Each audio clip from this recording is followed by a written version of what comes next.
Hey y'all, I'm making a video on how to make a PDF editable. Some of you may already know this, but I've also figured out how to not do it on where the kids have to open Google Drive. Thank you, several teachers who have told me. I'm just making a video so this may help y'all.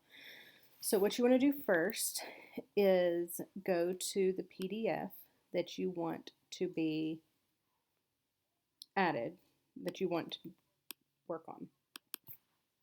And you're going to do a screenshot. On the Mac, it is Command-Shift-4 at the same time. On other computers, there should be an app or a tool that's like Snippet or something like that. You can search it under your like Windows bar that's usually over here, snip or cut, and it should be able to find it. So because I'm on a Mac, I just hit the Shift F4 and I draw a box around the page that I want. I'm still going to give credit to the person that we got this from.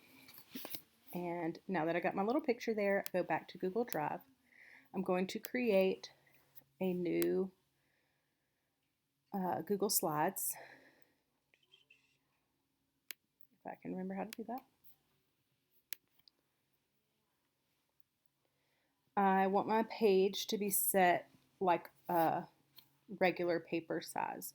So if your picture is up and down, or if it's vertical or horizontal, this will help you. Delete those, go to File, then you're going to go to Page Setup. Click Custom. If your page is vertical, you're going to enter 8.5 here and 11 here. This will be inches, but because mine is side to side, I do opposite, so it'll be 11 and 8.5 inches. Click Apply. You see that the screen became a little smaller so it'll fit a paper. Now I click Background. This is going to make it to where they cannot edit your page. They can't change what you don't want them to change. And you just find your screenshot, which is somewhere. So we'll just do this one. You click Open, and you click Done. Okay. If you want a second page, you can totally do the exact same thing. Just slide, new slide, and do the same thing over there. Just make sure you select and delete those things. Now, this is the part that is kind of tedious for teachers, so I'm going to make a second video for students on how to do this themselves, because at least for 5th graders and up, they should be able to do some of this themselves. But what you'll do is insert a text box and draw your text box here, and you just put type answer here. And you can change the font, you can change the size, you can center it, you can do all that stuff up here. You can change the font here, but if it's not a standard font, it's just going to switch it back to a standard font when they download it. You can even insert a text box here, put your name so that hopefully they'll enter their name. And you can copy and paste a text box so you don't have to type it every time. So we'll want this to fit on the line, so we'll make it a little bit smaller. And you're going to copy the text box and paste it. So you can hit Control-C to copy, it tells you the shortcut here, and then Control-V to paste it.